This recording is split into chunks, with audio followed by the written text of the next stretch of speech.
And even if you exercise, it keeps it at 70 beats a minute. So in other words, it don't speed up. So if you do anything, you'll be give out in no time.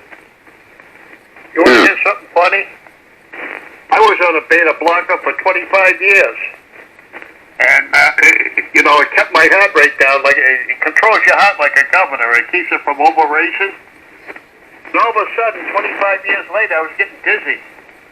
And my heartbeat was going way down into the 30s.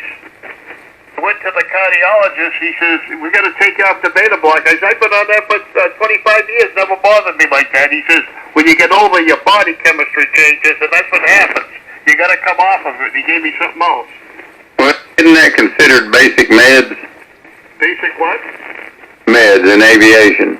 Well, it kind of is, but here's the thing. If you've got an underlying, you got to report it.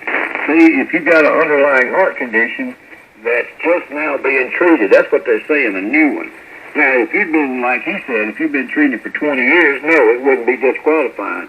But if I went in there and said I had a heart stent put in last week, then I wouldn't be able to get a license or I get a medical. You got to be free and clear of any symptoms or any procedures for 6 months. Oh, yeah. That's the reason I ain't telling them squat. Yeah. What they don't know don't hurt them. Yeah, but is that stuff supposed to be reported?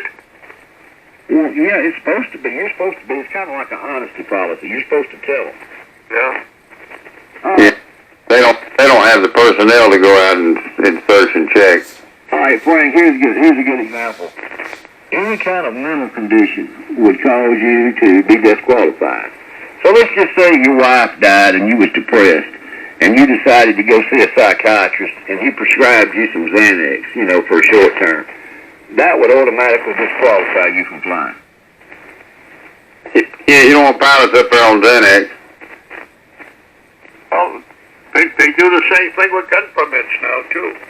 That's right. So in other words, if you got think about this. Now, this is a scary thought. You got commercial pilots up there that's under stress, and maybe they're having a little bit of, I don't know, depression or whatever, and they want to go talk to somebody, but they know good and well if they go talk to anybody, it'll get reported and they'll lose their ATP license. Yep, got to keep it under wraps. So you got a bunch of disturbed pilots up there flying around right now. Yep. Well, anytime I'm on a flight and they offer me a drink, I just tell them I'm going to have what the pilot's having. Do you know they've done away with that now? They don't even serve alcohol anymore? They don't. That's what I had been told. They have quit serving alcohol on flights. Yeah. Well, you'll have to know the pilot to get you a little sip. I think I'd bring some on my carry-on. Yeah. Have a big flask, say, and hand it back, and say, take a sip and pass it down. Yeah. Like that woman with the big titties, they asked her, they said, are those, do you check those or they carry on? You're too old for that. Yeah.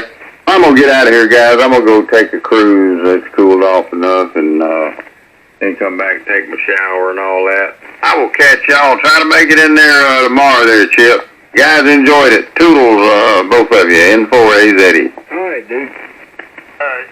Yeah, I got to go and close the garage up and everything. All right, Frank. Well, I'm so glad that you was able to talk to me. Oh, yeah. You got a good signal this evening.